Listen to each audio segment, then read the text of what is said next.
नमस्कार. Radio MPSC गुरुमध्ये मी RJ Prajakta सगळ्यांचे स्वागत करते. मित्रांनो, आजच्या दिवसाची सुरुवात करूया एका सुंदर विचाराने. अल्बर्ट आइन्स्टाईन म्हणतात, ज्याने कधीही चूक केली नाही त्याने कधीही नवीन काहीही शिकण्याचा किंवा करण्याचा प्रयत्न केला नाही. आज आहे 3 ऑक्टोबर. जाणून घेऊया आजच्या दिवसाचे विशेष. 3 ऑक्टोबर 1932 रोजी इराक या देशाला युनायटेड किंगडमपासून स्वातंत्र्य मिळाले. इराक हा अतिप्राचीन लिखित इतिहास असलेला मध्य पूर्वेतील एक प्रजासत्ताक देश आहे. इराकच्या पूर्वेला इराण, दक्षिणेला सौदी अरेबिया, आग्नेयेला कुवेत, पश्चिमेला जॉर्डन, वायव्येला सिरिया व उत्तरेला तुर्कस्तान हे देश आहेत. बगदाद ही इराकची राजधानी व सर्वात मोठे शहर आहे. या इराकला 1932मध्ये आजच्याच दिवशी युनायटेड किंगडमपासून स्वातंत्र्य मिळाले होते. 3 ऑक्टोबर 1670 रोजी शिवाजी महाराजांनी दुसऱ्यांदा सुरतेची लूट केली होती. शहराबाहेरूनच तसंच आतून देखील होणाऱ्या हल्ल्यांविरुद्ध बंदोबस्त करतानाच मराठ्यांनी सुरत या शहराची लूट केली होती.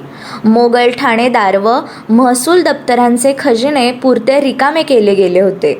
या सुरतेच्या लुटीच्या दरम्यान पोर्तुगीजांकडे स्वतःचा बचाव किंवा हल्ला करण्यासाठी पुरेशी शिबंदी नाही हे लक्षात येताच मराठ्यांनी पोर्तुगीजांकडूनही खजिना मिळवला होता. त्याचबरोबर सतत 3 दिवस मराठा सैनिकांनी शहरातील सावकारांच्या वाड्यातून अमाप संपत्ती गोळा केली होती.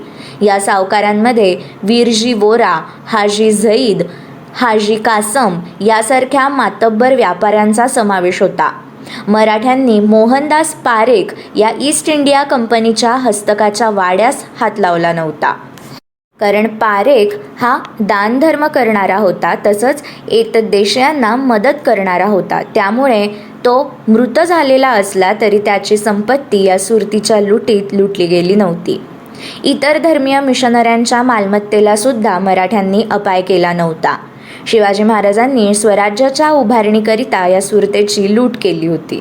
3 ऑक्टोबर 1935 रोजी जनरल डी बोनोच्या नेतृत्वाखाली इटलीने इथिओपिया पादाक्रांत केले.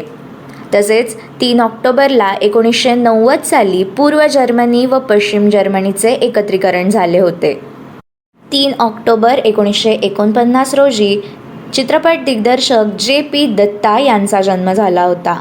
ऑस्ट्रेलियन क्रिकेटपटू रे लिंडवॉल यांचा जन्म 1921मध्ये आजच्याच दिवशी झाला.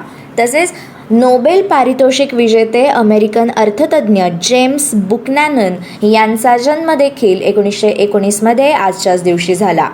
निबंध, लघुकथा, कादंबरी, कविता इत्यादी साहित्य प्रकार हाताळणारे लेखक आणि मराठवाड्याचा चालता बोलता इतिहास असे ज्यांना म्हटले जाते ते नरहर शेषराव पोहणेकर यांचा जन्म 1907मध्ये आजच्याच दिवशी झाला.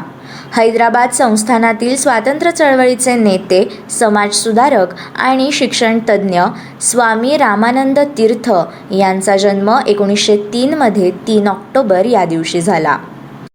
सिक्कीमचे राज्यपाल, दिल्लीचे महापौर केदारनाथ सहानी यांचा स्मृतिदिन म्हणजे 3 ऑक्टोबर 2012. सोनी कॉर्पोरेशनचे संस्थापक अकियो मोरिटा यांचे निधन 1999मध्ये आजच्याच दिवशी झाले. जपानचे देशवासीय मोरिता हे एक नौसेना अधिकारी होते. ऑफिसर मोरिता यांनी आपला कौटुंबिक व्यवसाय सोडून 1946मध्ये सोनी कॉर्पोरेशनची स्थापना केली होती. सोनीचे कितीतरी प्रसिद्ध प्रोडक्ट्स जसे magnetic tapes, tape recorder, pocket size radio आणि वॉकमॅन यांनी म्युझिक इंडस्ट्रीमध्ये तसेच इलेक्ट्रॉनिक गॅजेट्सच्या इंडस्ट्रीमध्ये मोठी क्रांती घडवून आणली होती. दत्तात्रय तुकाराम तथा दत्तू बांदेकर उर्फ सख्या हरी यांचे निधन 1959मध्ये 3 ऑक्टोबर या दिवशी झाले. हे एक विनोदी लेखक, विडंबनकार व स्तंभलेखक होते. कानडी भाषेत जेमतेम 7वीपर्यंत शिकून मराठी भाषेवर प्रभुत्व मिळवणारे एका आगळ्या प्रतिभेचे आणि वेगळ्याच प्रकृतीचे मराठी लेखक म्हणजे दत्तू बांदेकर. काही काळ पुण्यात घालवल्यावर पुढे मुंबईत ते स्थायिक झाले. त्यांचे जीवन तसे कष्टाचे होते, पण त्यांच्या स्वभावात मात्र त्यांचा कडवटपणा कधीही उतरलेला नव्हता. मोठमोठ्या विद्वानांपासून ते अगदी गावंढळ माणसापर्यंत सगळ्यांनाच सख्या हरी उर्फ दत्तू बांदेकर यांच्या लिखाणाने लोभवले होते. फ्रेंच गणिती एडवर्ड लुकास यांचे निधन 1891 आजच्याच दिवशी झाले.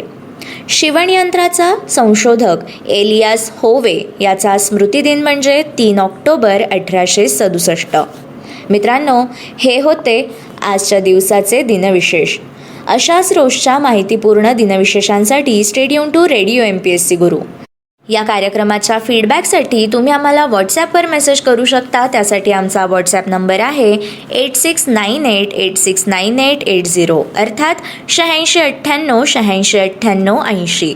मग अशाच माहितीपूर्ण आणि अभ्यासपूर्ण सत्रांसाठी ऐकत रहा radio MPSC Guru, spreading the knowledge, powered by spectrum academy.